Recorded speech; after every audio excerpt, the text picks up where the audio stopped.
My name is Rachel Collins. I am 29 years old, and this is the story of how my wedding day, one of the most important days of my life, turned into a bitter reminder that sometimes the people who should support you the most are the ones who hurt you the deepest.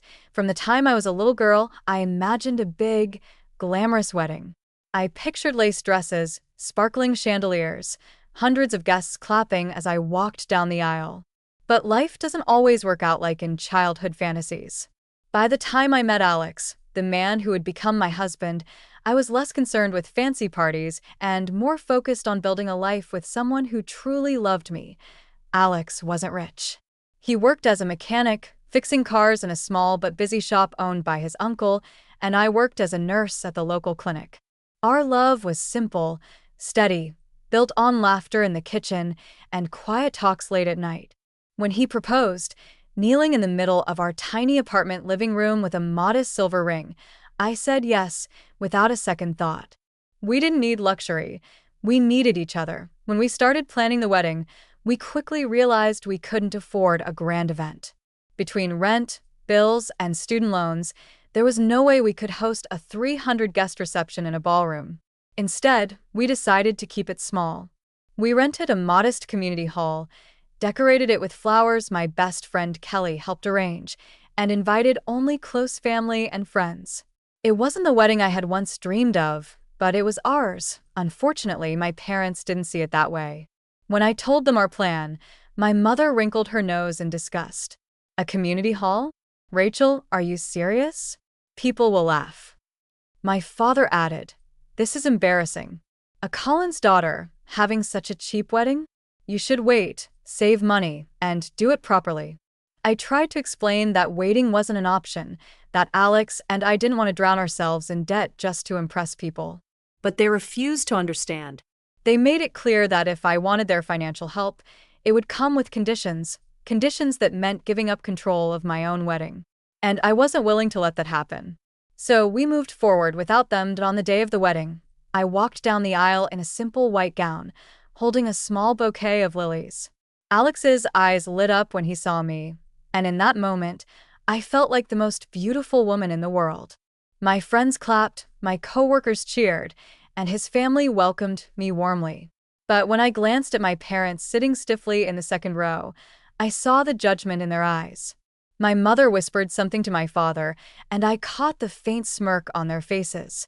They didn't see love, they saw failure. During the reception, while Alex and I danced to a song we both loved, I overheard my parents talking with an old neighbor. "It looks more like a birthday party than a wedding," my father said with a chuckle. "Such a shame." My mother added, "Rachel always had big dreams, but I suppose this is what happens when you settle." Their words cut deeper than they would ever know. I smiled through the rest of the night, hugged guests, posed for photos, but inside, my heart was breaking. It was supposed to be a day of joy, but instead, my parents had turned it into a stage for their disappointment. Still, when Alex held my hand that night and whispered, "We did it, Rachel. We're married. Nothing else matters," I knew he was right. We didn't have chandeliers or a 4-tier cake. We didn't have hundreds of guests or luxury cars waiting outside. But we had love. And love was enough. What I didn't realize then was that in the months that followed, life would change in ways my parents never expected. They thought they could laugh at my small wedding, mock my choices, and dismiss my new life as insignificant. But soon, they would see that the life Alex and I built together was worth more than any extravagant wedding they had imagined. And when they finally saw it with their own eyes, the laughter stopped. The weeks after the wedding were bittersweet. On one hand, I was happier than I had ever been, waking up every morning next to Alex, sharing coffee before work, falling asleep to the sound of his quiet breathing. On the other hand, the sting of my parents' disapproval lingered like a bruise that refused to fade. Every time I replayed their mocking words in my head, "It looks more like a birthday party than a wedding," my chest tightened with a mix of anger and sadness. Still, Alex did his best to keep my spirits high. He had a way of finding joy in small things. One Sunday morning, he surprised me with a picnic in the park. He packed sandwiches, a blanket, and even brought an old Polaroid camera to snap pictures.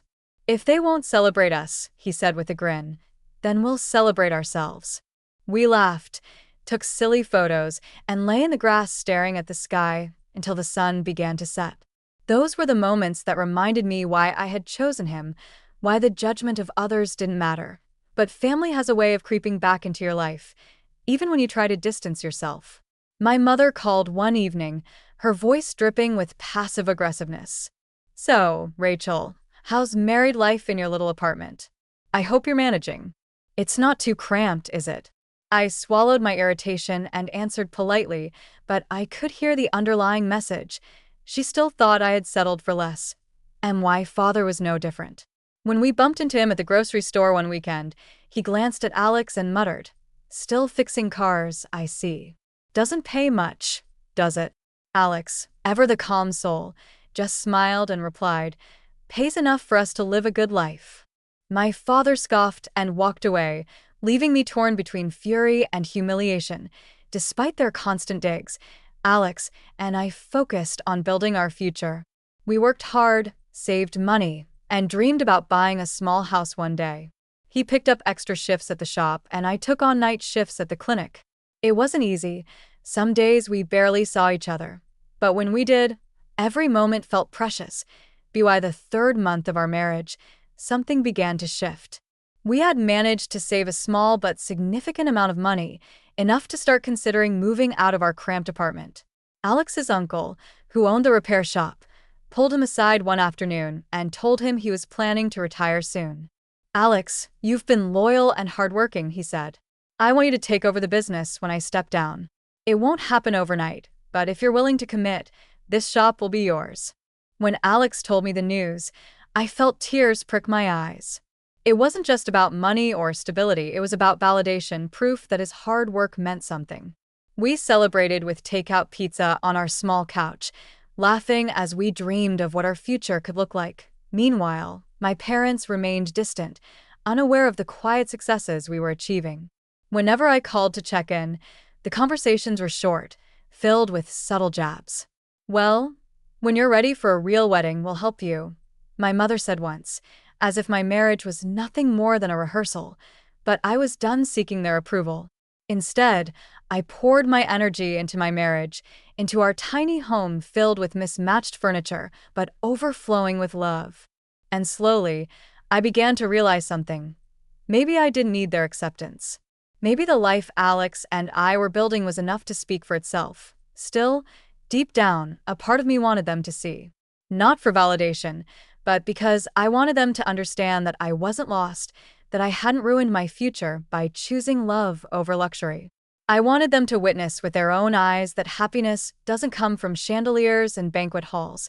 It comes from the person sitting beside you when no one else believes in you. What I didn't know then was that sooner than I expected, life would give me that chance. A moment would come when my parents would see the truth, not through my words, but through the undeniable reality of the life Alex and I were building. And when that moment came, their laughter would finally fade into silence. By the time our marriage reached its 4th month, Alex and I had settled into a rhythm that felt both exhausting and rewarding. He would wake up early, often before sunrise, to get to the shop, while I worked alternating shifts at the clinic. Some days we barely shared more than a quick kiss between passing schedules, but even in those short moments, there was warmth and reassurance. We knew why we were working so hard, because every dollar we saved was bringing us closer to the future we dreamed about. One Saturday, Alex came home with a stack of papers in his hand. He looked nervous, but excited. "Rachel," he said, "Uncle George wants me to officially start managing the shop. He's stepping back little by little, and if things go well, he'll hand the business over completely in a couple of years." I stared at him, hardly able to process the words. Taking over the shop meant stability, respect, and the kind of foundation my parents always said Alex could never provide. My heart swelled with pride. "Alex, that's incredible," I whispered, hugging him tightly. That night, we celebrated with cheap wine and pasta, laughing about how far we had come from our little wedding that everyone mocked. Around that same time, I got a promotion at the clinic.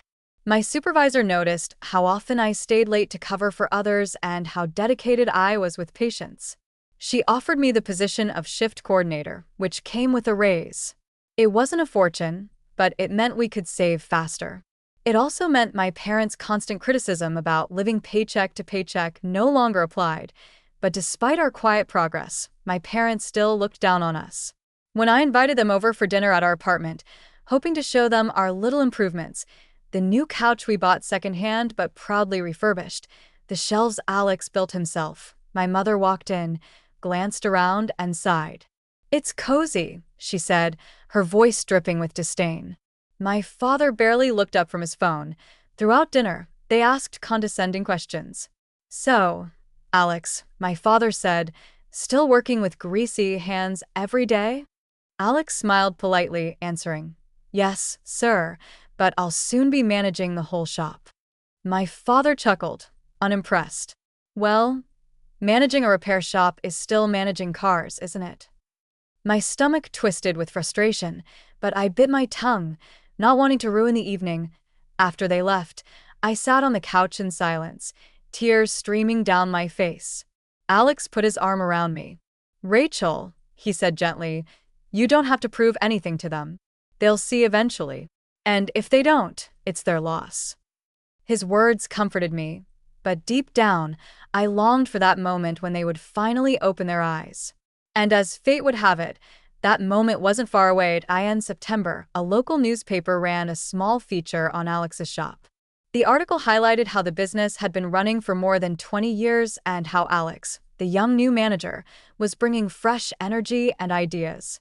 The paper praised his hard work and even included a picture of him standing proudly in front of the garage, grease on his hands, but a confident smile on his face. When I saw the article, I clipped it out immediately and pinned it to our fridge. "This is just the beginning," I told him with a grin. Word spread quickly in our town, and soon customers were requesting Alex by name. His schedule filled up, and his reputation grew. Even at the clinic, coworkers mentioned they had seen the article, congratulating me on having such a hardworking husband. For the first time, I felt like the world was finally starting to see what I had always known, that Alex was more than enough, but the real turning point came at a family gathering we attended a month later. It was for my cousin's birthday, and I almost didn't want to go, knowing my parents would be there. Still, Alex encouraged me. "Let's go, Rachel. We have nothing to hide." When we arrived, my parents gave us the usual cold reception.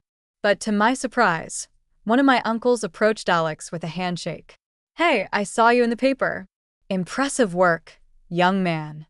Others joined in, asking about the shop, congratulating him, treating him with a respect he had never received from my family before. I watched my parents' faces as this happened. My mother's smile faltered, my father's eyes narrowed, but neither of them said a word. That night, as we drove home, I couldn't help but smile. "Did you see their faces?" asked Alex, laughing. "For once, they couldn't pretend you weren't worthy." Alex grinned, his hand resting on mine. "They'll come around eventually. And even if they don't, it doesn't change us." He was right. But still, a part of me relished the thought that the life they once mocked was now starting to earn admiration. The wedding they had laughed at was no longer the whole story. It was only the beginning of a life they would one day wish they had respected sooner. The shift in how others viewed Alex was undeniable. After the article in the newspaper, people began to recognize him not just as a mechanic, but as a business owner in the making. Neighbors stopped by the shop to congratulate him, and even patients at the clinic sometimes asked me, "Are you married to that young man running Collins Auto? He's doing such a great job." I felt pride swell in my chest every time. But the one thing that hadn't changed was my parents. They had seen the article too, I knew because my cousin mentioned it, but they never brought it up. Not a word of congratulations, not even a reluctant acknowledgement. It was as if admitting Alex's success would mean admitting they had been wrong about him all along, and my parents weren't the kind of people who easily admitted mistakes. Instead, they kept their distance. Calls became rare, visits even rarer. At first, I told myself it didn't matter, that I didn't need their validation. But late at night, when Alex was asleep beside me, I found myself staring at the ceiling, wondering why it hurt so much to be dismissed by the very people who had raised me. In October, everything came to a head. Alex, and I had finally saved enough money to move out of our tiny apartment and into a small house on the edge of town. It wasn't anything extravagant. 2 bedrooms, a little yard, and a worn front porch that Alex promised to rebuild. But to us, it was a dream come true. The first night we slept there, surrounded by unpacked boxes and eating takeout on the living room floor, I felt a joy I couldn't put into words. When I called my parents to share the news, I expected at least a flicker of happiness. Instead, my mother sighed. "Well, I hope you can keep up with the bills. Houses aren't cheap, Rachel. Maybe you should have waited until you were more stable." My father added, "A house on the edge of town? Not exactly prime real estate." I hung up the phone, my hands trembling with frustration. Alex found me sitting on the porch steps, tears running down my face. "They'll never be happy for us," I whispered. He sat beside me, wrapping his arm around my shoulders. "Then let's be happy for ourselves. That's enough." So, we threw a housewarming party without them. We invited friends, co-workers, and Alex's family. The house was filled with laughter, music, and the smell of food. People crowded into our little kitchen, complimenting the place, telling us how lucky we were. For the first time in months, I felt completely content. My parents' absence hurt, but the warmth of everyone else reminded me that family isn't always defined by blood. Not long after, fate gave me the moment I had been waiting for. One evening, Alex and I were out shopping for furniture when we ran into my parents. They were surprised to see us, especially when Alex mentioned casually that we were shopping for a dining table for our new home. My mother raised her eyebrows. "You bought a house?" she asked, her tone sharper than usual. "Yes," I replied, standing a little taller. "We've been saving, and now we have our own place. It may not be fancy, but it's ours." For once, they didn't have a quick response. My father cleared his throat, shifting uncomfortably, while my mother just gave a tight smile. It wasn't praise, but it also wasn't mockery, and in its own way, that felt like progress. That night, as Alex and I drove home with a new dining table strapped to the roof of the car, I couldn't stop smiling. "Did you see their faces?" I asked. For once, they didn't have something negative to say. Alex chuckled, squeezing my hand. "Slowly but surely, Rachel. One day, they'll have to admit we were right." And deep down, I believed him. Because the truth was, our small wedding hadn't been the end of anything. It had been the beginning of a life that was slowly proving itself stronger, brighter, and more beautiful than my parents ever imagined. But as much as I wanted to believe that was enough, I also knew my parents too well. Their pride wouldn't let them admit defeat easily. And I couldn't help but wonder how many more victories it would take before they finally saw me and Alex for who we really were. Not failures, not embarrassments, but a family who had built something real. Winter came quickly that year, covering our little house in a blanket of snow.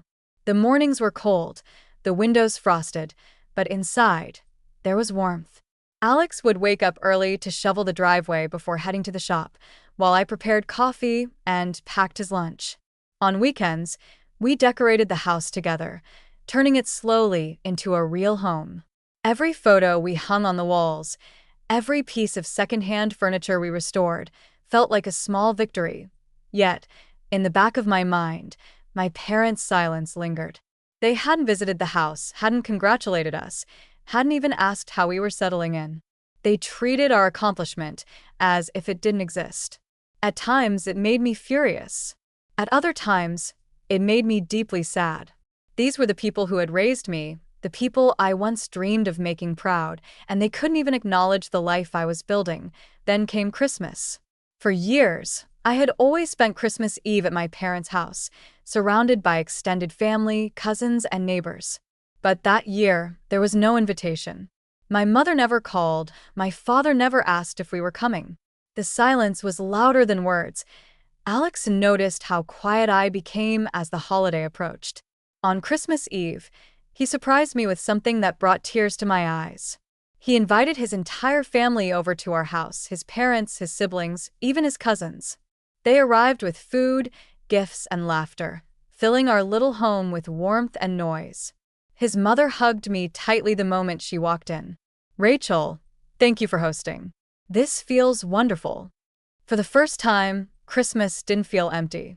As I watched everyone crowded around the dining table, sharing stories and singing carols, I realized that maybe my parents' absence wasn't the tragedy I had made it out to be. Maybe I didn't need their approval to have a family. Maybe family was right here, in the people who chose to show up. Still, fate has a way of surprising us. A week into the new year, I received an unexpected call from my mother. Her voice was hesitant, almost strained. "Rachel, your father and I were thinking maybe we could stop by sometime to see the new house." I nearly dropped the phone. After months of silence, after dismissing every milestone, now they suddenly wanted to come? Part of me wanted to say no, to tell her it was too late. But another part, the part that still longed for reconciliation, told me to give them a chance. When I told Alex, he nodded calmly. "If they want to come, let them. But don't expect miracles, Rachel. Protect your heart." The day they visited, I was nervous. I cleaned every corner of the house, baked cookies, and even set out the good plates we rarely used. When my parents arrived, they looked around with curious eyes. My father walked through the room silently, while my mother trailed behind, occasionally nodding. Finally, my mother said, "It's nicer than I expected." My father added, "You've done well for yourselves." It wasn't a glowing compliment, but it was the closest thing to approval I had ever received from them. We sat in the living room, drinking coffee, and for once the conversation wasn't filled with criticism. They asked Alex about the shop, and though my father still couldn't resist a small jab, managing a garage is hard work, I'm sure, there was less bite in his voice than before. After they left, I sat on the couch with Alex, stunned. Did that really happen?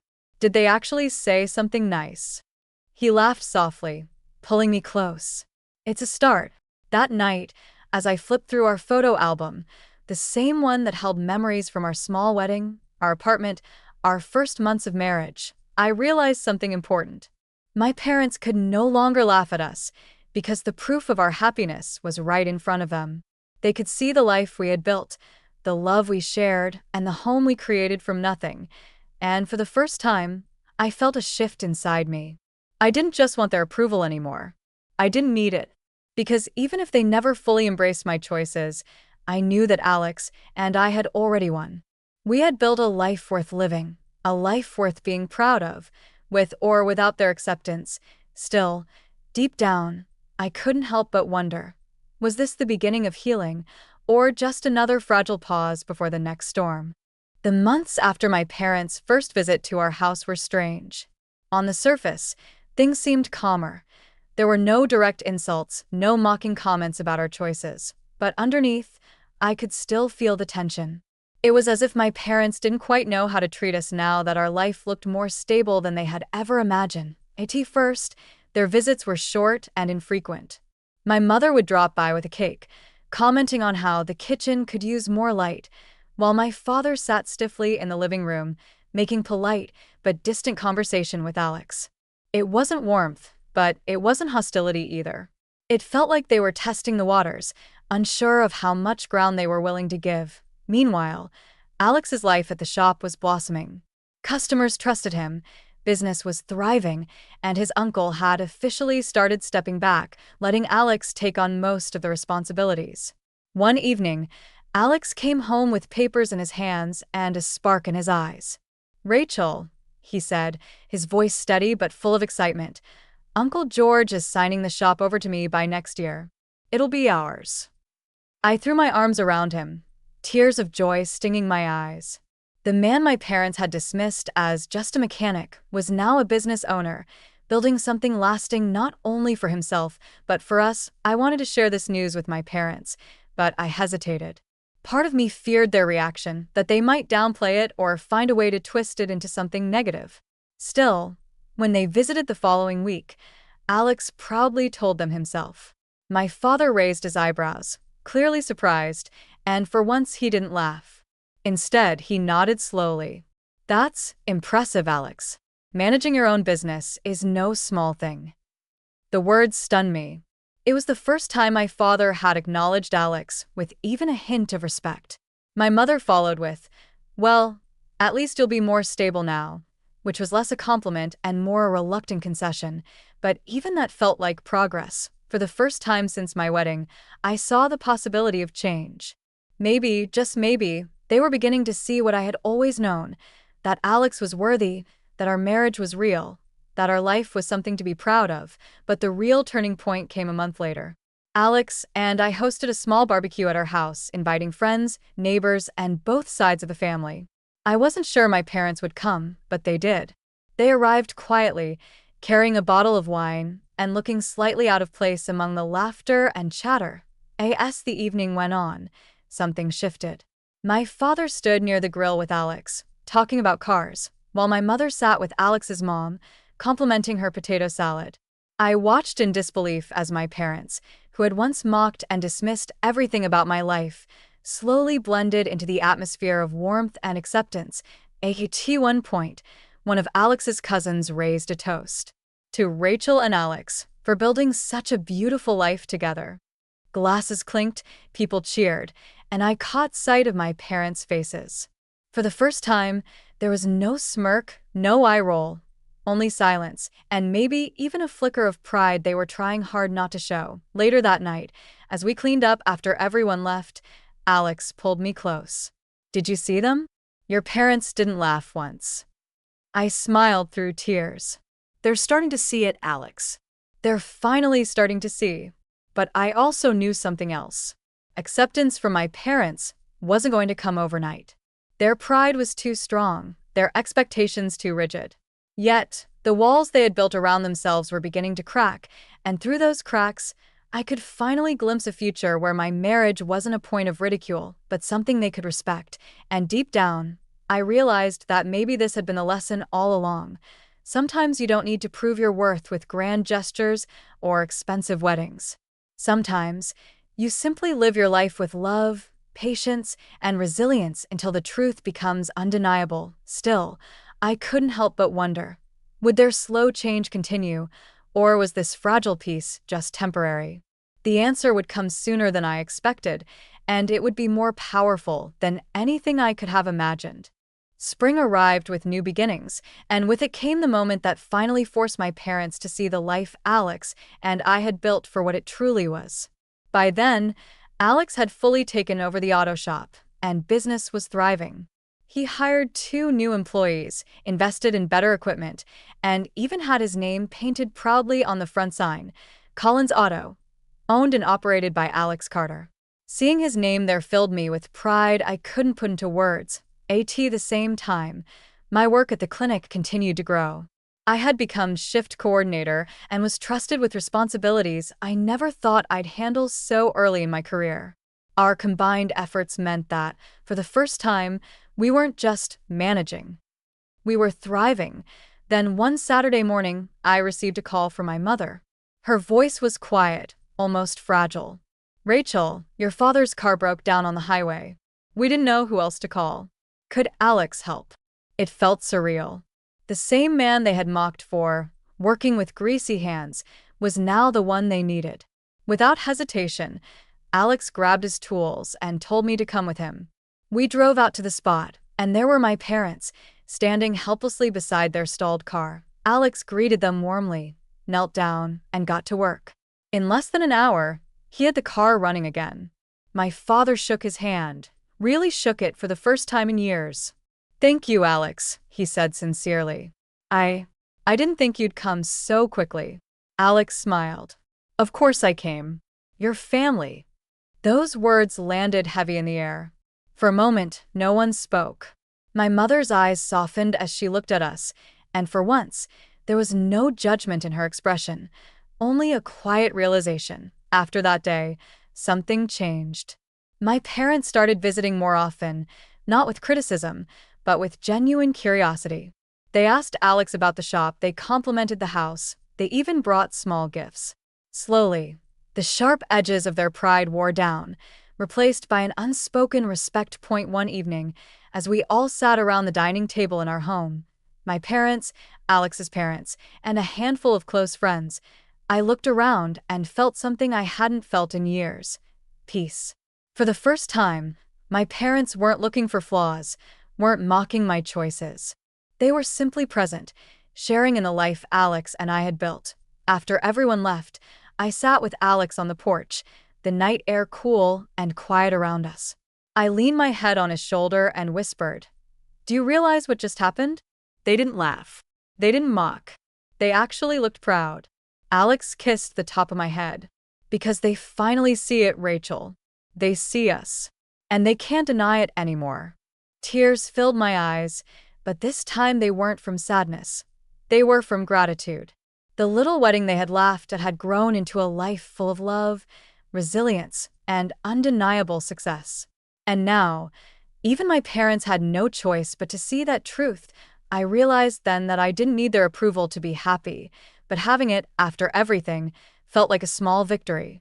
A reminder that sometimes the best way to silence doubt isn't with words, but with the quiet strength of the life you build day by day. Thank you so much for listening until the very end of my story. Life has a way of showing us that love and determination can outshine doubt, no matter where it comes from, even from the people closest to us. If you've ever felt underestimated or mocked for your choices, remember this. Your worth isn't defined by others' opinions, but by the life you build with your own hands. If this story touched you, please don't forget to subscribe and leave a like. It helps me keep sharing more stories with you. Until next time, take care, believe in your journey, and never let anyone laugh you out of your dreams.